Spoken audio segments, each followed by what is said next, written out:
We're in the realm here of sensations, passions, things that have more to do with the heart than with the head.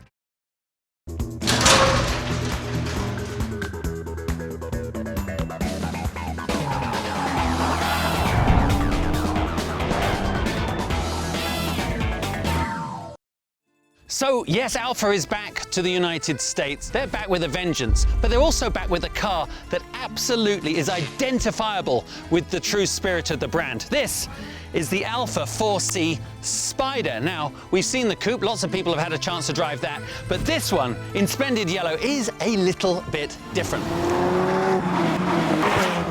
The size of this engine, just in relation to the weight, proves that power-to-weight ratio is really still key. It's one of those cars that really is a little difficult to describe in words, maybe more fun in action. Okay, I can tell you, having driven the 4C Spider out from Los Angeles, that it is, well, on the stiff side, over the bumps. It certainly engages all your senses. You actually feel like you're almost falling out of the front on the highway. But it's here on the track, I think we're going to find its true home and true potential. You see, the stiff chassis is no happy accident. It comes because the 4C has an all-carbon fiber monocoque. Actually, the tub alone weighs 237 pounds, which is extraordinary. But what it translates to is something that will turn like that. Whoa, mother! Now, we all know that when you turn a coupe into a convertible, there are sacrifices to be made in the way you have the torsional rigidity of the chassis. You have an aluminum rear sway bar, you have an engine brace, but other than that, it's pretty much exactly the same in setup and rigidity as the coupe.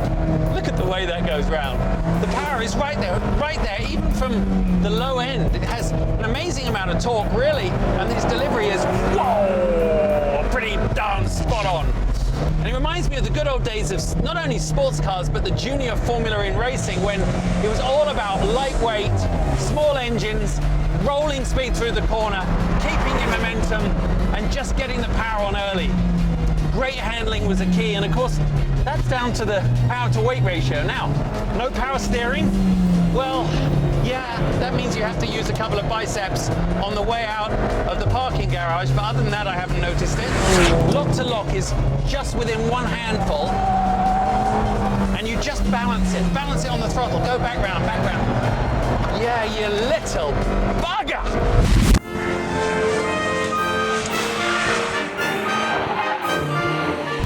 Isn't that beautiful? Right to the edge of adhesion without going over. Bloody quick. Of course, it's mid-engine. Basically, my backside is almost sitting on it. And of course, that helps you get from 0 to 60 in 4.1 seconds. Eat your heart out, V8s. Basically, what Alfa are doing is mainlining you automotive adrenaline.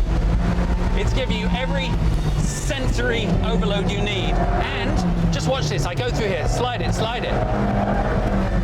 Gee whiz. If you don't know much about Alfa, do yourself a favor and Google their racing history. It's extraordinary, from Mille victories through to Formula One success. But this car, you know, this can revive that fighting spirit. Now, of course, it's not going to replace a GT3 in terms of outright performance, power, or luxury. But you know what? If you're one of the lucky people that do get their hands on a 4C Spider, I reckon that you're going to have one of the best road to racing bang for your bucks that you could possibly imagine. So that was a refreshing reminder that driving a sports car can be truly visceral and exciting. You know, I guess so many of the sports cars that we drive these days are defined more by their creature comforts than the ultimate driving pleasure.